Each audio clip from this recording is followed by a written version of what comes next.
Nakrekal police station పరిధిలో పోలీసులు నిర్వహించిన ప్రత్యేక తనిఖీల్లో 3.045 కిలోల గంజాయిని స్వాధీనం చేసుకుని 4 నిందితులను అరెస్ట్ చేశారు. స్వాధీనం చేసుకున్న గంజాయి విలువ సుమారు 1,52,250 రూపాయలు ఉంటుందని పోలీసులు తెలిపారు.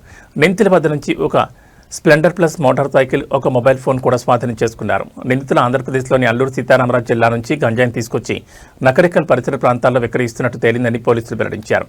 ఈ మేరకు క్రైమ్ నెంబర్ 213/2026గా ఎన్డీపీఎస్ చట్టం కింద కేసు నమోదు చేసి దర్యాప్తును కొనసాగిస్తున్నారు. కేసును ఛేదించిన పోలీసు బృందాన్ని జిల్లా ఎస్పీ శరత్చంద్ర పవార్ అభినందించారు. మాదక ద్రవ్యాల విక్రయాలు, రవాణాపై ప్రజలు సమాచారం అందించాలని పోలీసులు విజ్ఞప్తి చేశారు. ఈ వంశీ బట్ట శివానాథను శాలిగారం సంబంధించిన వాళ్ళు, ఈ మిగిలిన కన్నెపోయిన కళ్యాణ్, ఎల్లమల్ల సాయి, సంతోష్ అనేటోళ్ళు ఈ నగరికల్ మండలంలో నగరికల్ గ్రామస్తులు. ఇందులో ఎవరైనా మైనస్ ఉన్నారు సార్?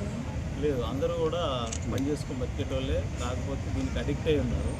ఇంట్లో భాగంగానే మనం వాళ్ళు ఇంట్రాగేషన్ రిపోర్ట్ కూడా కంప్లీట్ చేసి కోర్టులో కూడా ప్రొడ్యూస్ చేస్తున్నాం. నగరికల్ పోలీస్ వారి తరఫున ధన్యవాదాలు తెలియజేసుకుంటున్నాం. నల్గొండ జిల్లా ఎస్పీ గారి ఆదేశానుసారం మరియు నల్గొండ డిఎస్పీ గారి పర్యవేక్షణలో ఈ మాదక ద్రవ్యాలని నిర్మూలించడానికి నిరంతరం సెర్చ్ చేస్తున్నాము. వాటిని నిర్మూలించడం కోసం మనము అన్ని ఏరియాల్లో నిఘా కూడా పెట్టడం జరుగుతుంది.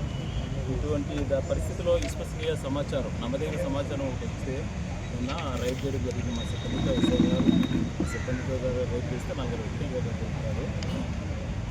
ఈ 4 వ్యక్తుల్లో బట్టా శివ అనే అతను ఇచ్చిన వాంగ్మూలం బట్టి ఏమైందంటే, ఈ బట్టా శివ అనే అతను వంశీ ఇద్దరు కలిసేసి బైక్లో వరుస బోర్డర్ తీరేసి అక్కడ తక్కువ రేటుకు దొరుకుతుందని చెప్పేసి గుర్తు తెలియని వ్యక్తుల దగ్గర ఒక 5 కేజీలు గంజాయి కొనుగోలు చేసినాం.